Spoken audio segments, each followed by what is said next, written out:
նախանձն էլ կարող է պատճառ դառնալ, նաև հպարտությունը կարող է պատճառ դառնալ եւ բարկությունն էլ կարող է պատճառ դառնալ։ Ինչու՞։ Եթե այս 3 մեղքերը որ թվարկեցի, հպարտություն, նախանձ, բարկություն, իրենք իրար հետ շատ կապված են։ Հպարտ մարդ ինչ անում, չի ուզում իրենից բացի այլ մարդկանց հաջողություններ տեսնել։ Բայց երբ որ տեսնում է, որ ինքը այսքան է աշխատում, դիմացին ավելի շատ աշխատելով նույն հարցունքն ունի, սկսում է նախանձել։ Նախանձ ինչ է նշանակում։ Նախ իմ անձը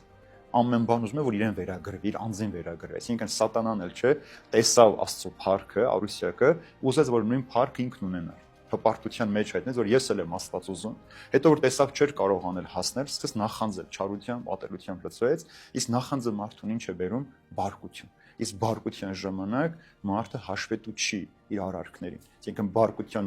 ժամանակ մարդը կորցնում է իրականությունը սթափ դատել, սթափ գնահատել, եւ այդ պահին բարկության ժամանակ մարդը ամեն տեսակ բամբասանքել կարող է ասել, սուտել կարող խոսել, կեղծ լուրեր տարածել եւ վերջապես կախարդության միջոցով փորձել այս մարդուն վատություն անել։ Այսինքն գնամ թուղթու գիրանողի մոտ, այս մարդուն կապել տամ, որպեսզի մարդը հաջողության չհասնի։ Սատանայի իշխանություն օգտագործեմ Աստծո պատկերով ստեղծած մարդուն նվաստացնելու եւ զրկել այն ամենից, ինչ որ ինքը ունի։ Դրա համար հպարտությունը, նախանձը, բարկությունը 7 մահացու մեղքերից առաջին 3-ն է։ Եվ այս մեղքերը որ կա մարդու մեջ, ինքը ընդունակ է ամեն միջոցի։ Դրա համար երբ որ մեկ ասում է Աստծուն չեմ հավատում, ինքը բացահայտ ասում է որ Տիրոջ չի հավատում, դեպերն էլ նույնն են անում։ Բայց ինչով է թուղթու գիրանող եւ այն մարդ որ գնում է նրա մոտ տարբերվում, որովհետեւ սրանք գիտակցաբար Աստծո անունը օգտագործելով են անում եւ նշում որ Աստծո դեմ են դուրս գալիս, թե գնացողը, թե անողը, երկուսն էլ Աստծո դեմ պատերազմող են։ Նշանակում է դու միանում ես սատանայի բանակին,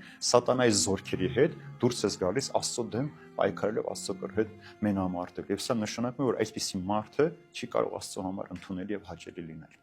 Դրա համար մարդը շատ զգուշ պիտի լինի, որպեսզի իր բարկության ժամանակ կամ նախանձի հպարտության այդ մեղքի մեջ չանի այնպիսի արարք, որ նախ դիմացինին կորստյան մատնի, հետո այդ ամբողջ վերադառնա իրեն։ Որտեւ ինչ որ դու անում ես, նույնը պիտի վերադառնա քեզ։ Այսինքն ինչ որ կանես, մի պահ հանգստացիր, հետո սթափ ուղեղով մտածիր, դու որտեղից սկսվեց, ինչու սկսեց եւ վերջապես ո՞րն է քո նպատակը։ Լավ, այս մարդուն ցավ վաճառեցինք, այս մարդու դեմ կախարդություն արեցինք, այս մարդու դեմ վատ մտածումներ ունենք։ Ինչ ենք շահում ենք հետո, չէ՞ որ դու քո արարքները փոխանցում ես նաև քո զավակների վրա։ Դրա համար Տերն ասում է թե մեկը իմ դեմ հանցանք գործի, մինչև 4-րդ սերունդը պատժված պիտի լինի, եթե բարիք գործի, մինչև 1000-րդ սերունդը օրհնված կլինի։ Այսինքն